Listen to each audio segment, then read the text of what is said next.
So I'm back again, and we are now proceeding with the creation of second NF tables in pgadmin environment, Postgres. So uh, we are creating the table just like we did before. Create. We are good now. Let's say need students.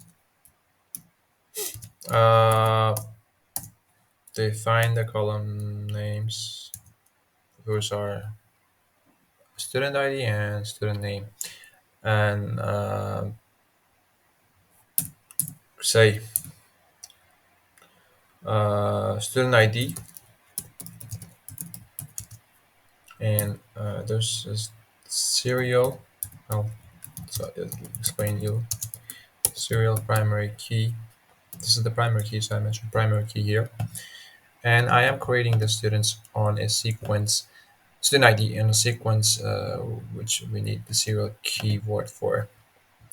That's going to be a sequence of numbers in row by row. And the next column is student name, and I'm defining varchar 100, let's say, for that.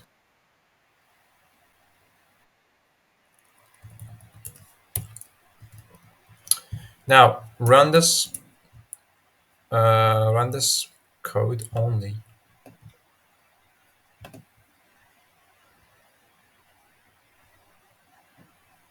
Mm, doesn't error. Oh, I haven't mentioned table. Run this code only now, and you see create a table. Code return successfully in blah blah seconds. So if you check out the tables, first refresh it, you'll see two tables here. Students, and the other for the one and F. Students, and we got columns. Two columns, student ID and student name. And the student ID is the primary key, and the other one is non-primary key attribute. Uh, for the other columns, which is courses, enrollment, and professors, we did the exactly same with a bit of differences. And I'll explain I will explain them. So we got courses.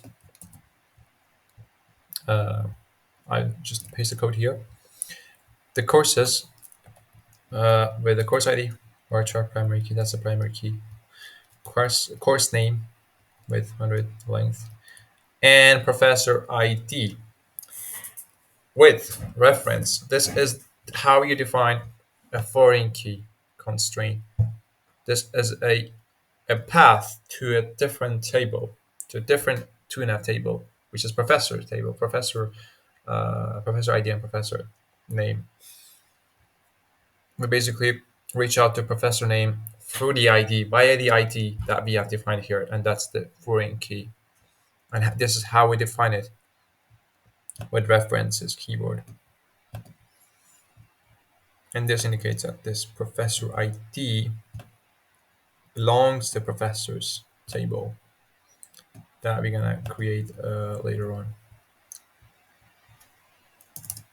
Actually, this I'm not sure if this should have been done before, because obviously now there is not a professor's table.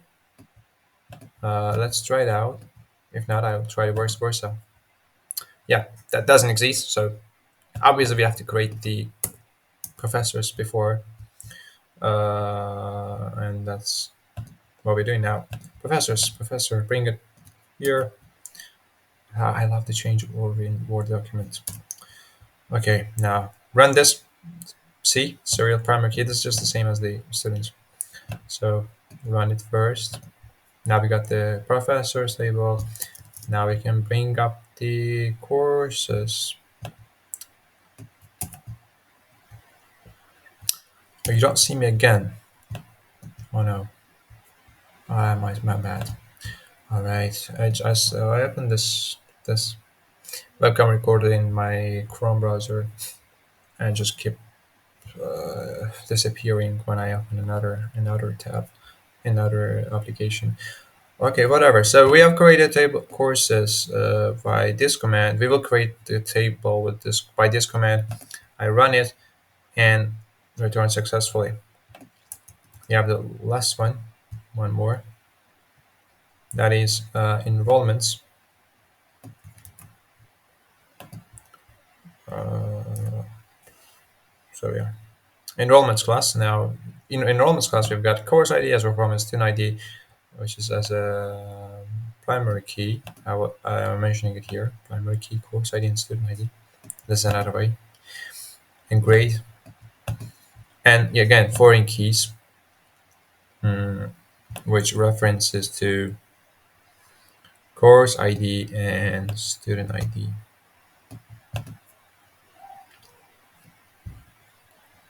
Uh, run this code. I'm not sure. Did I run it? Just let me check it quick. Refresh. No, we're not done it. Okay, run it now and create it. Check it out. If all of them is visible there. Tables. Uh, by the way, in case I tell you, tables is accessible by schemas here under Postgres. Schemas, tables, in courses, course students, enrollments, professors, students. Yeah, that's it. Now we are done with the creation of 2NF tables as well. And the last thing to do is to populate them. But obviously, we're not doing this manually, adding the data values one by one, but we are gonna insert them by insert keyword from the 1NF table, CSV table we just created here, this one.